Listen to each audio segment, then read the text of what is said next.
اعوذ باللہ من الشیطان الرجیم بسم اللہ الرحمن الرحیم۔ سوال: آج کل بعض جگہ ایسا ہوتا ہے کہ کسی خاص موقع پر ایک برتن میں بال رکھ دیے جاتے ہیں اور اس میں پانی ملا دیتے ہیں اور لوگ بالوں کو حضور اکرم صلی اللہ علیہ وآلہ وسلم کے منہ مبارک سمجھ کر اس کے پانی کو برکت اور شفا کی غرض سے پیتے رہتے ہیں۔ پوچھنا یہ ہے کہ لوگوں کا ان بالوں کو منہ مبارک سمجھنا اور اس کے پانی کو برکت اور شفا کی غرض سے پینا کیسا ہے؟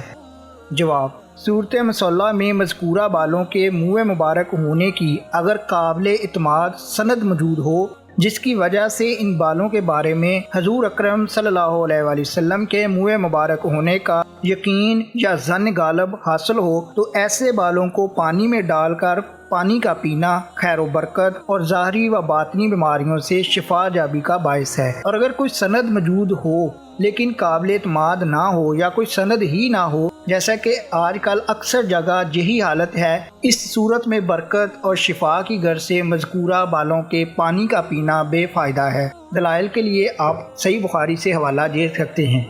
سوال: میرے ذہن میں تقدیر سے متعلق ایک سوال ہے کہ اگر کوئی شخص چوری کرے تو اس کا ہاتھ کاٹا جاتا ہے، حالانکہ تقدیر میں چوری کرنا لکھا ہوا تھا، تو پھر چور کا ہاتھ کیوں کاٹا جاتا ہے؟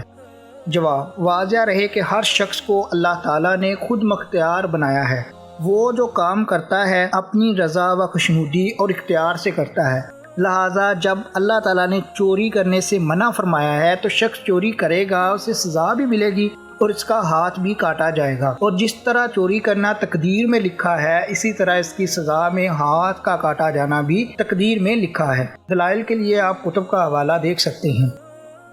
سوال: اگر کوئی شخص جنت کے حقیقی وجود کا انکار کرے اور جنت اور اس کی نعمتوں کے بارے میں یوں کہے کہ یہ محض نفس کی خوشی اور مسرت کا نام ہے، ایسے شخص کے بارے میں شریعت کا کیا حکم ہے؟ جواب: جنت اور اس کی نعمتیں قرآن کریم کی بہت سی آیات اور بے شمار احادیث سے ثابت ہیں، لہٰذا اگر کوئی شخص یہ عقیدہ رکھے کہ حقیقت میں جنت کا وجود نہیں ہے اور یوں کہے کہ جنت اور اس کی نعمتیں محض نفس کی خوشی اور مسرت کا نام ہے تو اس صورت میں مذکورہ شخص کافر ہو جائے گا، کیونکہ وہ قرآن کریم کی بہت سی آیات اور بے شمار احادیث کا انکار کرنے والا ہے۔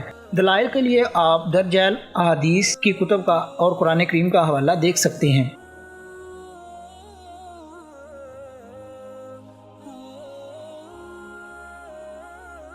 سوال: میں نے کسی سے سنا تھا کہ حضور اکرم صلی اللہ علیہ وآلہ وسلم کے زمانے میں کاغذ بالکل نہیں ہوتے تھے۔ اس سے میرے ذہن میں ایک سوال پیدا ہوتا ہے کہ پھر وہی کس چیز پر لکھ کر محفوظ کی جاتی تھی؟ براہ کرم وضاحت فرما دیں۔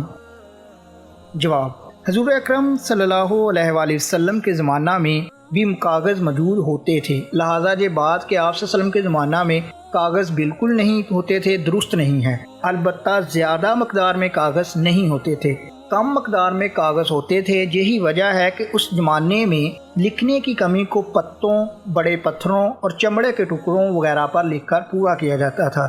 دلائل کے لیے آپ کتب کا حوالہ دیکھ سکتے ہیں۔ ویڈیو کو لائک کیجئے گا، شیئر کیجئے گا، انفارمیشن کو عام کیجئے تاکہ لوگ غلط جو باتیں پھیلی ہوئی ہیں اس سے بچ سکیں۔ چینل کو سبسکرائب کر لیجئے گا تاکہ دیگر ایسی نالجیبل ویڈیوز آپ تک پہنچتی رہیں۔ آپ کے قیمتی وقت کے لیے بہت بہت شکریہ۔ جزاک اللہ خیر۔